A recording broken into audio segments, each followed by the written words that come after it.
Olá! Será que a fome pode ser usada como uma ferramenta política? Nessa análise, a gente vai mergulhar fundo numa perspectiva bem crítica que olha justamente para isso. O foco aqui é entender como as políticas sociais no Nordeste do Brasil são vistas por um ângulo, digamos, bem provocador. Bora desconstruir esse argumento?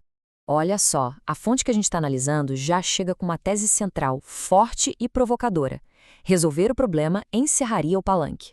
A ideia aqui é super direta. Pensa bem, será que a persistência de um problema social, como a fome, pode na verdade ser o que alimenta o combustível para uma carreira política? E para a gente entender de onde vem essa ideia, a fonte começa com uma acusação que é na verdade bem grave. E segundo ela, não é algo de hoje não. É uma coisa que já se estende, por décadas. Então, o argumento central da fonte é que uma carreira política inteira foi basicamente construída em cima do uso da fome e da pobreza como bandeiras.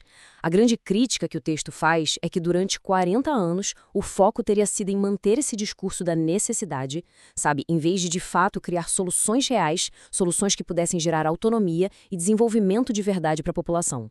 Tá, mas como é que esse sistema funcionaria na prática? Como isso se desenrola?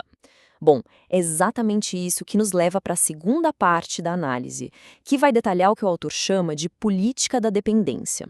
E aqui a fonte descreve o que seria esse ciclo de dependência. Funciona assim, ó. Primeiro, a pobreza extrema cria a necessidade, certo? Depois vem a assistência. Só que essa ajuda, em vez de ser algo temporário, uma ponte, acaba virando a resposta principal. Isso leva ao terceiro passo, a dependência, que por sua vez vira capital político. No fim das contas, o político se torna sua figura indispensável. E aqui que está o ponto crucial, segundo o texto. A crítica justamente é essa. As políticas de assistência não teriam sido desenhadas para ser uma ponte para a independência, mas sim um destino final. E o resultado disso, na visão do autor, é que os cidadãos acabam se tornando beneficiários permanentes, o que, claro, solidifica o poder de quem está ali distribuindo os benefícios. Bom, agora a análise fica um pouco mais profunda. A gente vai entrar numa distinção que pode até parecer sutil, mas que é, na verdade, fundamental para entender todo o argumento. A diferença entre saciar a fome e a promessa de eliminar a fome. Então, de acordo com a fonte, a fome é apresentada como uma condição fisiológica, inerente à vida. É algo que não dá para extinguir, para eliminar de vez. Dá para saciar. E essa definição, essa forma de ver a fome, é a base para a distinção que a gente vai ver agora, que é o coração de todo o argumento. Fica bem claro aqui o contraste entre as duas abordagens, né? De um lado, a gente tem a solução proposta pelo autor, saciar a fome. Como? Através do desenvolvimento humano, com ferramentas como trabalho produtivo e autonomia. Já do outro lado, a gente tem a abordagem que ele critica, aquela promessa de eliminar a fome, que, segundo ele, foca muito mais numa narrativa política, uma narrativa que se mantém com benefícios contínuos e, claro, com a dependência.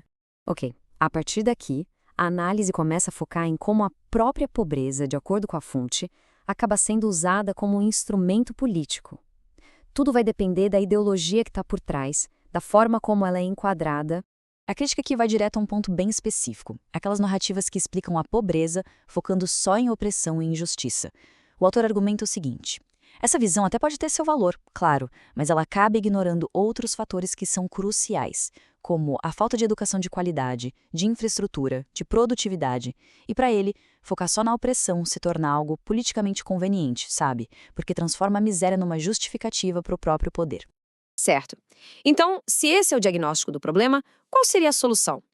Bom, a última seção da análise aponta para o que a fonte considera o verdadeiro caminho a ser seguido: a busca pela autonomia. Para o autor, a solução de verdade não está na dependência, de jeito nenhum.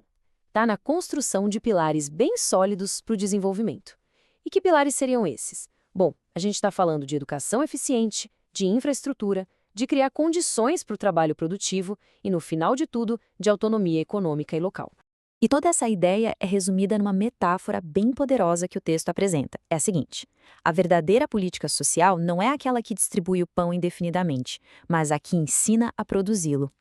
É basicamente uma defesa muito clara do fomento à autossuficiência, né? E para a gente fechar, fica a grande questão central que essa perspectiva levanta, né? A ajuda social, ela funciona como uma ponte para a autonomia ou ela corre o risco de virar um ciclo de dependência?